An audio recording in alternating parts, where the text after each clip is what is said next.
Leaked security footage has allegedly surfaced online showing Queen Camilla inside the mortuary room at Pitié-Salpêtrière Hospital in Paris on August 31, 1997, just hours after Princess Diana's death.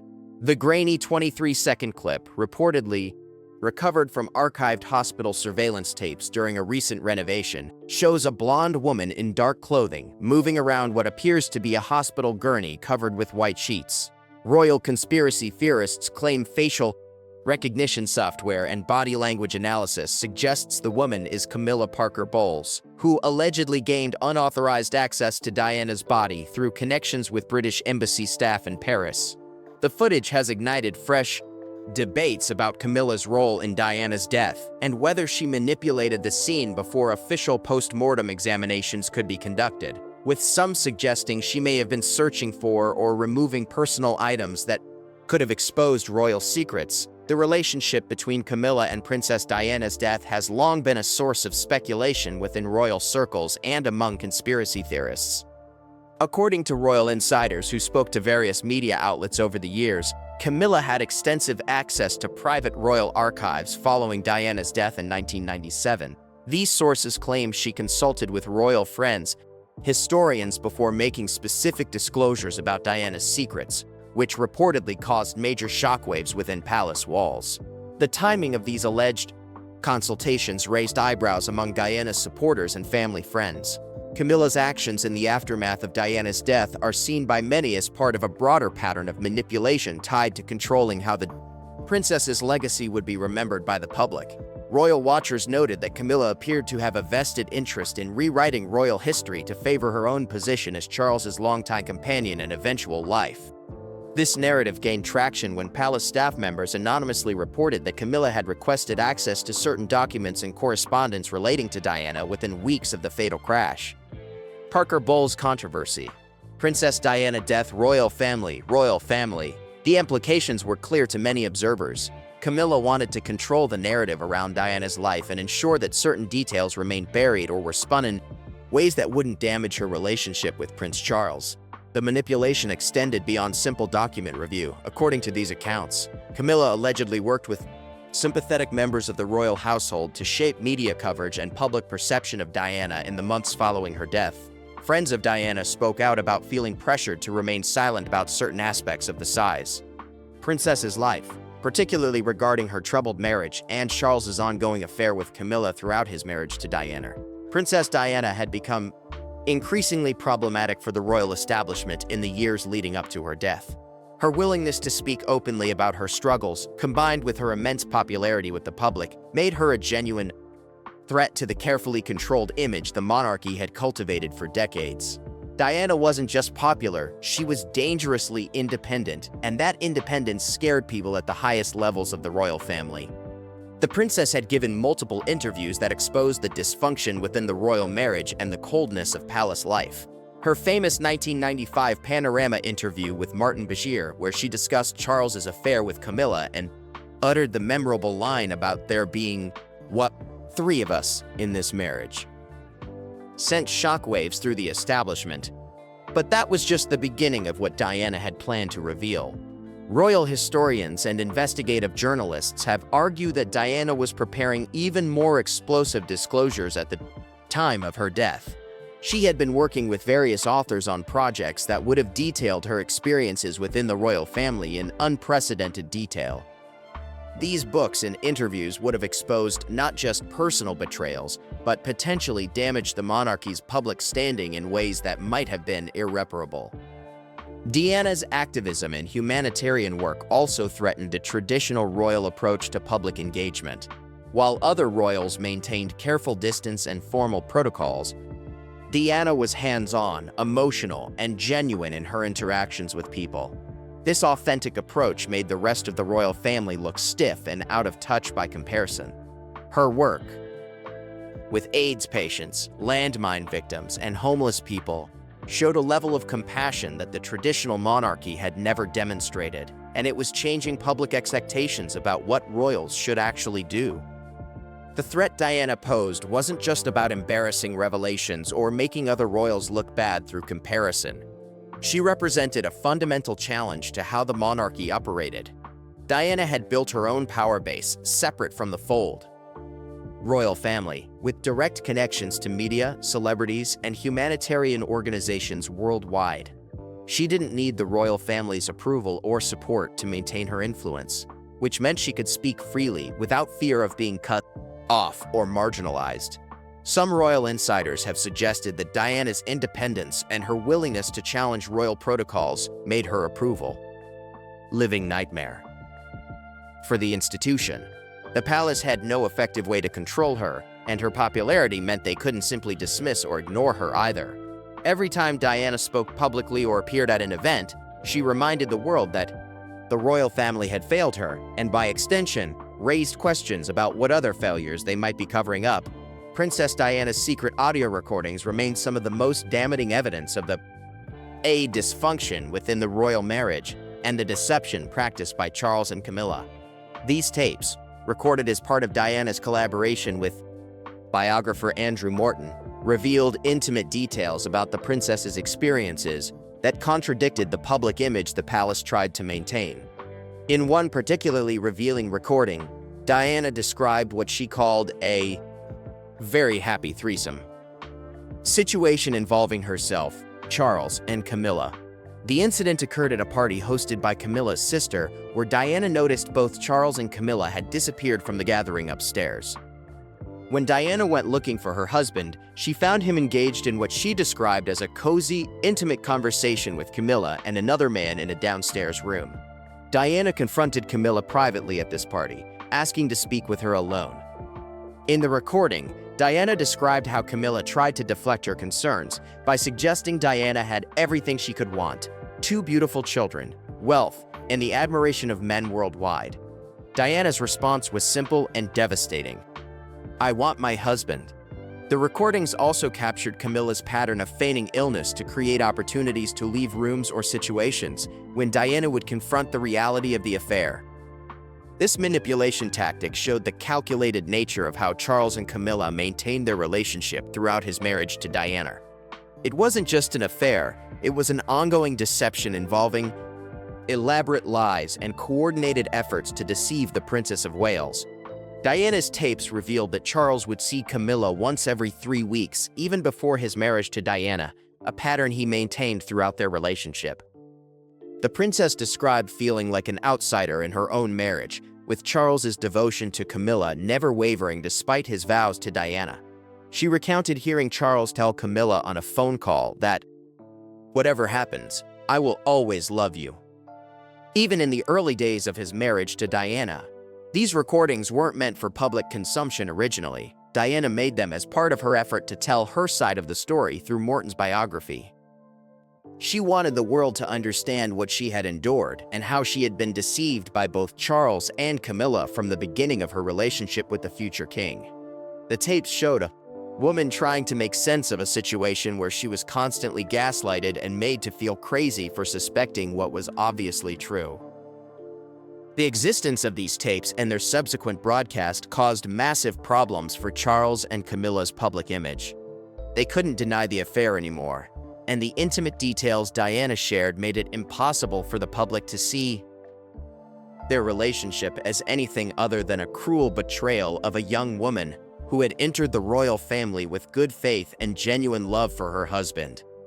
The official investigations into Princess Diana's death concluded that she and Dodi Fayed died partly due to not wearing seatbelts in the Mercedes that crashed in the Pont de l'Alma tunnel in Paris on August 31, 1997. However, investigators noted significant damage to Diana's seatbelt that was determined to have likely occurred after the crash, raising questions among conspiracy theorists about potential sabotage or tampering with evidence. The British inquest in 2008 returned a verdict of unlawful killing, citing the grossly negligent driving of Henri Paul, the deputy head of security at the Ritz Hotel, who was driving the car, along with the pursuing paparazzi. Found that Paul's blood alcohol level was more than 3 times the legal limit in France, and he also had traces of prescription drugs in his system that could interact badly with alcohol. These findings became the foundation for the official explanation of the crash. Mohammed Al-Fayed, Dodi's father and former owner of Harrods department store, spent years claiming the crash was part of an elaborate conspiracy involving Prince Philip, Prince Charles, and British intelligence services. End of search YouTube. Search YouTube for Mohammed Al-Fayed conspiracy theory, Prince Charles and Prince Philip, MI6 or 7 seconds. Al-Fayed alleged that the royal family wanted to eliminate Diana and Dodi because of their relationship and religious differences. Specifically, he claimed they couldn't accept that an Egyptian Muslim might become stepfather to the future King of England. Al-Fayed also pushed the theory that Diana was pregnant with Dodi's child at the time of her death, which would have created an even bigger scandal for the royal family. However, extensive medical examinations and blood tests confirmed Diana was not pregnant. Her post-mortem examination showed no signs of pregnancy, and close friends testified that Diana was using contraception and had even told them she wasn't pregnant shortly before her death. The conspiracy theories around Henry Paul became particularly elaborate, with allegations of MI6 involvement, disputes about whether the blood samples used to determine his intoxication were actually his, and suggestions that he was somehow working for intelligence services. Official inquiries investigated all these claims thoroughly through Operation Paget, a multi-year investigation costing millions of pounds, but found no credible evidence supporting any of these conspiracies. One persistent theory involved the white Fiat Uno that French investigators determined had made contact with Diana's Mercedes just before it entered the tunnel. The car was traced to a French taxi driver who altered and repainted his vehicle shortly after the crash. His motives remained unclear and suspicious to some conspiracy circles, though he was eventually ruled out as having any intentional involvement in the crash. Another theory centered on claims by witness Francois Levistre that he saw a bright flash of light in the tunnel that could have blinded Henri Paul moments before the crash. This strobe light theory gained traction because it seemed similar to tactics allegedly used by intelligence services. However, investigators largely dismissed these claims after finding inconsistencies in Levistre's multiple statements and direct contradictions from his wife, who was in the car with him. The delays in emergency response and hospital transport times added fuel to conspiracy theories as well. Diana wasn't transported to the hospital until over an hour after the crash, leading some to suggest deliberate delays to ensure she wouldn't survive. Protocol: prioritizing patient stabilization at the scene before transport, which is standard practice for trauma cases. Allegations that Diana's body was quickly embalmed to sabotage potential pregnancy tests were also thoroughly harmed.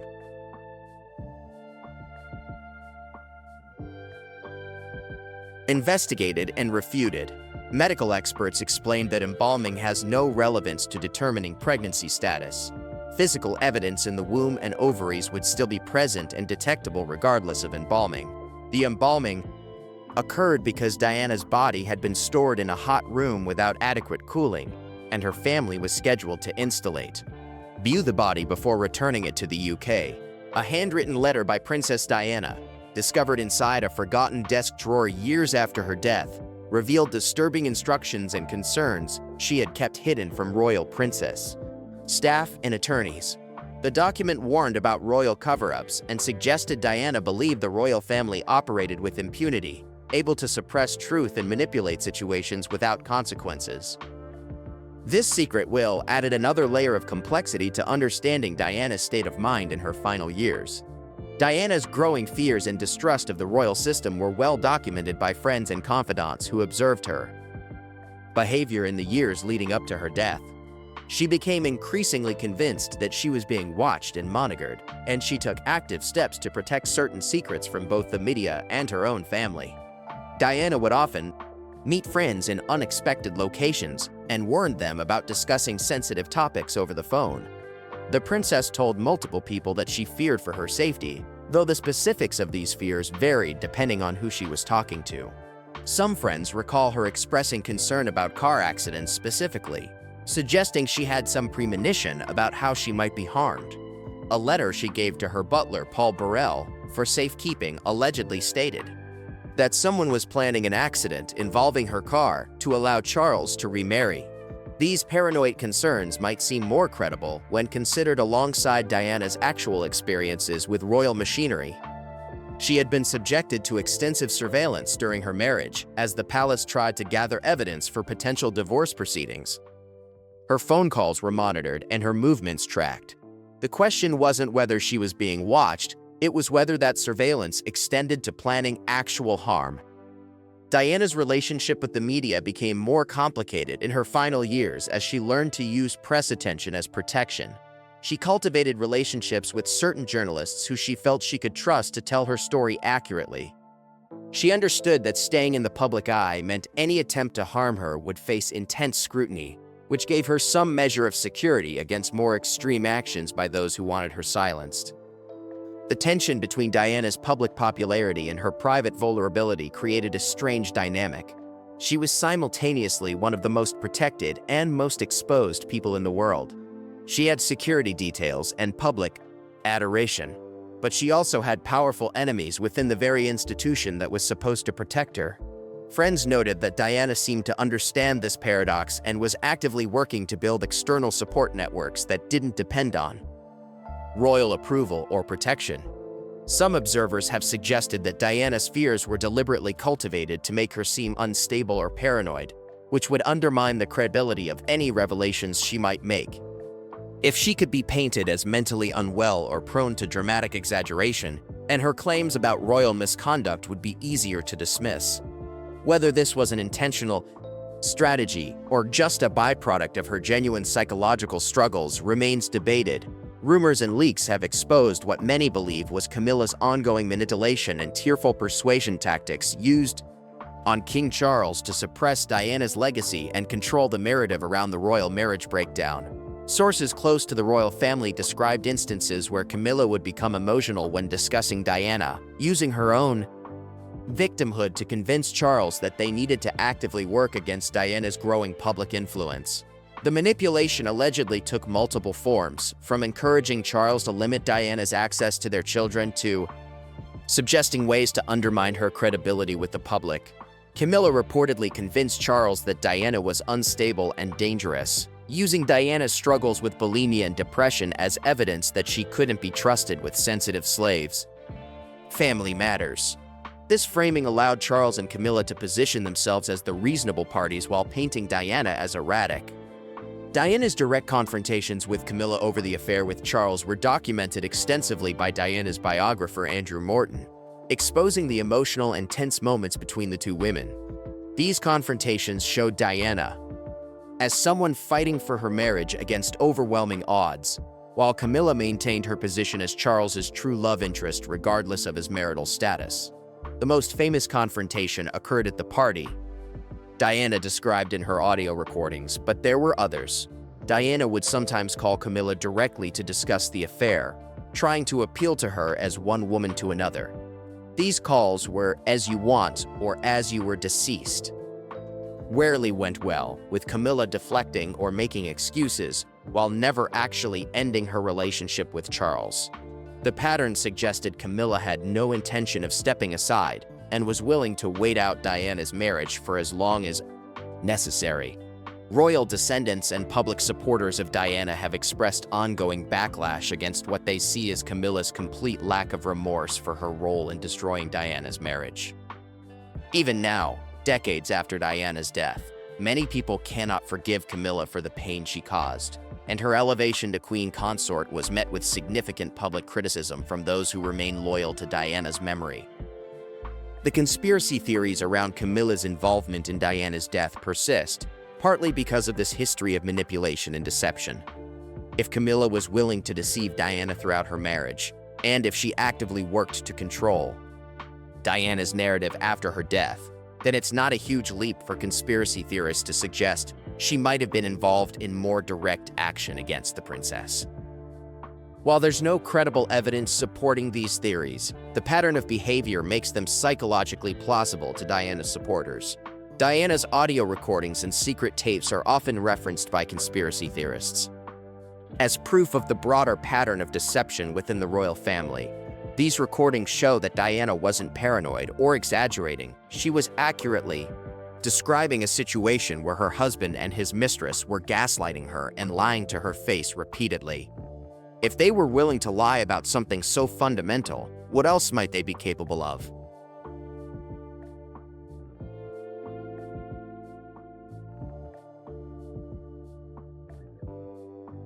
The royal family's handling of Diana both during and after her life has created lasting damage to their reputation that even decades of careful public relations work hasn't fully repaired. Diana's popularity and the public sympathy for her treatment mean that Charles and Camilla will always carry the taint of their affair, regardless of how long they've been married or what titles they hold. Royal historians continue to debate whether Diana's treatment was uniquely cruel or just typical of how the royal institution handles inconvenient truths and problematic members. The argument that Diana was a living nightmare for the royal family because of her independence, activism, and popularity suggests that the institution itself is fundamentally incompatible with authentic humanity. Diana represented everything the stiff, formal monarchy wasn't, and her refusal to play by their rules made her dangerous to their continued existence in its traditional form. The alleged footage of Queen Camilla at Princess Diana's hospital has never been substantiated by any credible source, yet the story continues to circulate online with new details and supposed evidence appearing regularly. This persistence reveals something deeper about public sentiment toward Camilla and the lingering suspicions about Diana's death that refuse to fade. Even after multiple official investigations concluded it was an accident, the psychology behind these conspiracy theories connects directly to the documented history of deception and manipulation between Camilla, Charles, and Diana. When people already know that Camilla lied repeatedly throughout Diana's marriage, it becomes easier to believe she might have done something even more shocking in the aftermath of Diana's death. Search YouTube for conspiracy theories Princess Diana death, Camilla royal family cover-up. 7 seconds.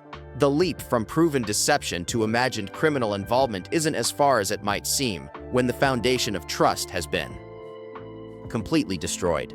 What makes this particular conspiracy theory so sticky is that it touches on visceral fears about powerlessness and cover-ups. The idea that someone could manipulate evidence or access a body without authorization speaks to concerns about how the powerful operate above normal rules and accountability. Whether or not any actual footage exists, the willingness of people to believe it does shows how deeply the royal family's credibility has been damaged by their treatment of Diana. The resurfacing of these allegations whenever Camilla receives new honors or titles suggests the public hasn't moved past Diana's death the way the royal family might have hoped. Each time Camilla steps forward in her role as queen consort, a new wave of criticism and conspiracy theories emerges, with people revisiting the circumstances of Diana's death and Camilla's potential involvement. The timing of these resurgences isn't coincidental. It's a form of public protest against what many see as rewarding someone who destroyed the young woman's life. Even without verified footage, the narrative of Camilla having inappropriate access to Diana's body immediately after her death fits into a broader pattern that conspiracy theorists use to construct their alternative explanations. If Camilla had access to royal archives and historians to control Diana's legacy, why wouldn't she have tried to control the physical evidence as well? The logic, while flawed, builds on documented behavior to imagine more extreme scenarios that remain technically possible even if wildly improbable, as rewarding someone who destroyed the young woman's life. Even without verified footage, the narrative of Camilla having inappropriate access to Diana's body immediately after her death fits into a broader pattern that conspiracy theorists use to construct their alternative explanations. If Camilla had access to royal archives and historians to control Diana's legacy, why wouldn't she have tried to control the physical evidence as well? The logic, while flawed, builds on documented behavior to imagine more extreme scenarios that remain technically possible even if wildly improbable.